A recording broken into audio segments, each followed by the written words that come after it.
Bismillahirrahmanirrahim. Assalamualaikum warahmatullahi taala wabarakatuh. Saya Haji Muhammad Ismail sebagai Ketua Umum Dewan Pengurus Pusat Gerakan Pengawal Supremasi Hukum didampingi oleh Dr.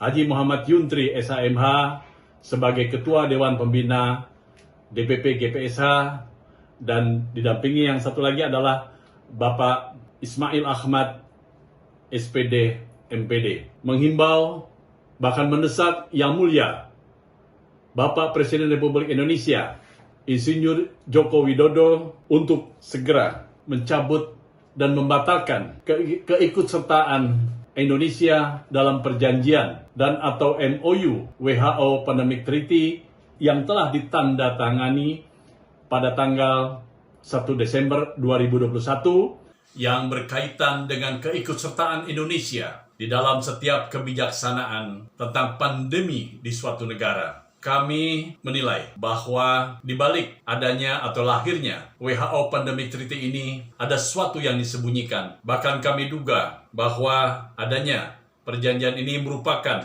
yang lebih cenderung kepada urusan bisnis obat-obatan.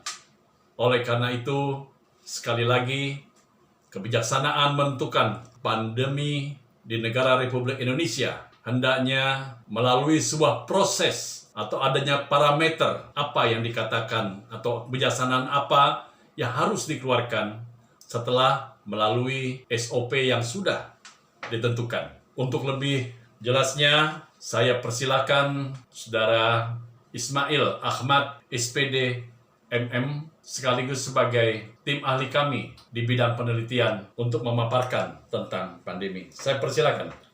Terima kasih Pak Ketua.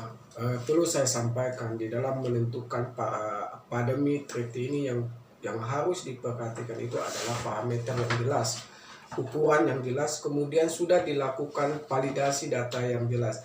Dari kasus pandemi 19 kita dapat memperoleh data yang tidak jelas terhadap hasil pandemi itu sendiri, karena sampai sekarang kita tidak tahu faktor penyebab daripada COVID-19 itu. Nah, ini sebagai pelajaran sebagai bangsa Indonesia sehingga tidak akan terjadi hal yang tidak diinginkan. Saya harapkan kepada pemerintah Indonesia, khususnya kepada Bapak Presiden, perlu dilakukan kajian ulang, perlu dilakukan suatu survei yang jelas. Survei dalam hal ini adalah survei di dalam masalah terhadap surveillance penyakit menular.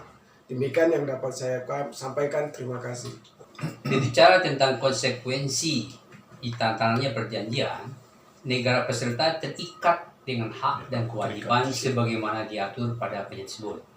Khusus dalam rancangan perjanjian pandemi WHO atau WHO Pandemic Treaty, terdapat beberapa klausul antara lain negara peserta harus tunduk kepada kebijakan WHO dan memberi kewenangan kepada WHO untuk 1. Menentukan definisi tentang pandemi, 2. Menentukan kapan waktu pandemi dan di wilayah mana terjadinya suatu pandemi untuk suatu wabah tertentu.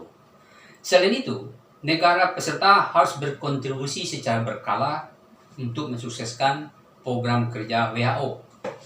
Bahwa setelah kebijakan pandemi COVID-19, kondisi negara Indonesia masih dalam konsolidasi perbaikan dalam pertumbuhan ekonomi, perbaikan di bidang law enforcement, maupun butuh dukungan lain dalam berbagai kebijakan yang diambil pemerintah.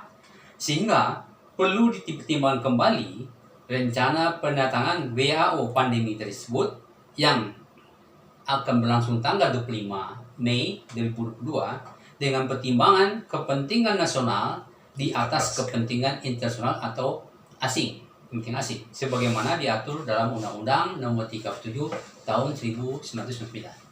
Demikian, terima kasih. Demikian saudara-saudara sebangsa dan setanah air, jadi sangat beralasan jika kami sekali lagi bukan menghimbau, tapi mendesak kepada Yang Mulia Bapak Presiden Republik Indonesia untuk meninjau ulang, bahkan untuk mencabut perjanjian dalam WHO Pandemic Treaty, karena lebih besar mudaratnya ketimbang manfaatnya. Akhir kata, wassalamualaikum warahmatullahi wabarakatuh. Merdeka!